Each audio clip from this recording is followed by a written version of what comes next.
Revelation chapter 22, verses 1 through 2. Then the angel showed John the river of the water of life, shimmering like crystal, traveling out from the throne of God and the Lamb. On both sides of the river of life, stretching down the middle of the city's great street, stood the tree of life. The Bible ends the way it begins. Kind of. I mean, the Bible ends the way it begins to a degree. I mean, it's not as if the previous 65 books of the canon accomplish nothing, contribute nothing. I mean, we can see a significant and lengthy progression. I mean, moving from Abraham to Moses to David to Ezekiel, Daniel, Ezra, Nehemiah, and then we get to John the Baptist. We get to Judas the betrayer, Peter the denier, Paul the apostle to the Gentiles. I mean, we've covered a lot of ground, both geographically and theologically. But I stand by my statement. The Bible ends the way it begins. Sort of.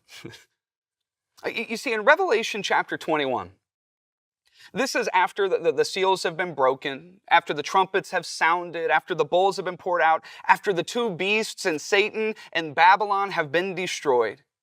In Revelation 21 verse 3, the voice of God avers, "Come now.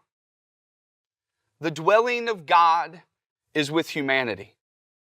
He will dwell with them, and they will be His people. God Himself will be with them, and there will be no more pain. There will be no more grief. There will be no more sorrow, because there will be no more death. Because Revelation 21:4 says that the old order of things has passed away."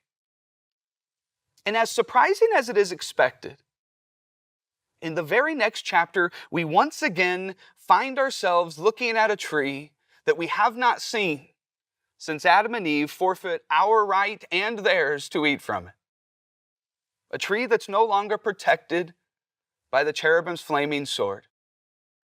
A tree that Revelation 22 says produces 12 types of fruit each month, and its leaves are for the healing of the nations. For in Revelation 22, we once again come face to face with the tree of life. You see, the Bible ends the way it begins.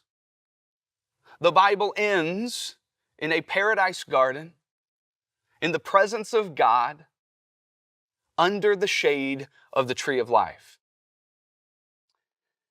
But here's the problem. The problem is, life isn't lived under the shade of the tree of life in Genesis 1 through 3.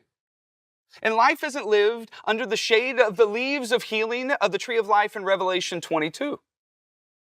Life is lived between these two trees.